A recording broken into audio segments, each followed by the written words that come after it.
এবার সাবেক প্রধানমন্ত্রী শেখ হাসিনার বেসরকারি শিল্প ও বিনিয়োগ উপদেষ্টা সালমান এফ রহমানের অবৈধ সম্পদের অনুসন্ধান করবে দুর্নীতি দমন কমিশন দুদক। একই সঙ্গে খোঁজা হবে আওয়ামী লীগ সরকারের আরও ৩ মন্ত্রী ও ১ সংসদ সদস্যের সম্পদও।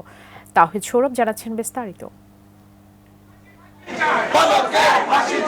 সাবেক প্রধানমন্ত্রী শেখ হাসিনার পুত্র সজীব ওয়াজেদ জয়ের আস্থাভাজন হিসেবে পরিচিত ছিলেন আওয়ামী লীগ সরকারের তথ্য প্রযুক্তি প্রতিমন্ত্রী জুনায়েদ আহমেদ পলক। তার বিরুদ্ধে অভিযোগ, তিনি হলফনামায় সম্পদের তথ্য গোপন করেছেন, সুইস ব্যাংকে অর্থ জমা করেছেন, যুক্তরাষ্ট্রের মিশিগান শহরে বাড়ি করেছেন, যার প্রাথমিক সত্যতা পেয়ে অনুসন্ধানে নেমেছে দুদক।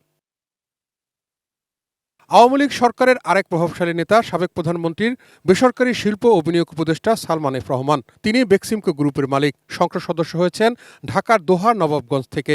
তার বিরুদ্ধে ক্ষমতার অপব্যবহার করে অবৈধ সম্পদ অর্জন, ঋণ খেলাপি, অর্থ পাচার, শেয়ারবাজারের কেলেঙ্কারি সহ রয়েছে আরও অনেক অভিযোগ। সালমান এফ রহমানের বিরুদ্ধে শেয়ার বাজার জালিয়াতি, অর্থ পাচার, ব্যাংক হতে ঋণ গ্রহণপূর্বক আত্মসাৎ সহ বিভিন্ন অভিযোগ দুর্নীতি দমন কমিশনে পাওয়া গেছে।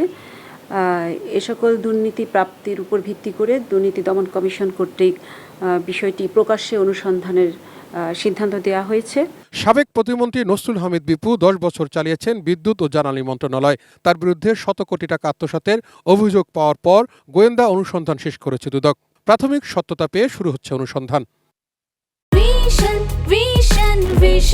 100% কপার কন্ডেন্সারে তৈরি ভিশন ফ্রিজ, তাই গুণে মানে অটুট থাকে বছরের পর বছর। সাবেক পরিবেশ ও জলবায়ু পরিবর্তন মন্ত্রী শাহাবুদ্দিনের বিরুদ্ধে অভিযোগ, সরকারের বিভিন্ন প্রকল্পে তিনি 10 ভাগ কমিশন নিতেন। অবৈধভাবে তিনি ও তার ছেলে শত কোটি টাকার মালিক হয়েছেন। তিনি মন্ত্রী থাকাকালীন নিজ মন্ত্রণালয় এবং মন্ত্রণালয়ের অধীন অধিদপ্তরের কর্মকর্তাদের বদলি বাণিজ্য, বিশ্ব ব্যাংকের অর্থায়নে 1500 কোটি টাকার একটি প্রকল্প, যার নাম হচ্ছে সুফল প্রকল্প, সেই প্রকল্পে বিভিন্ন অনিয়ম এবং দুর্নীতি করেছেন মর্মে অভিযোগ আমাদের দুর্নীতি দমন কমিশনে পাওয়া যায়।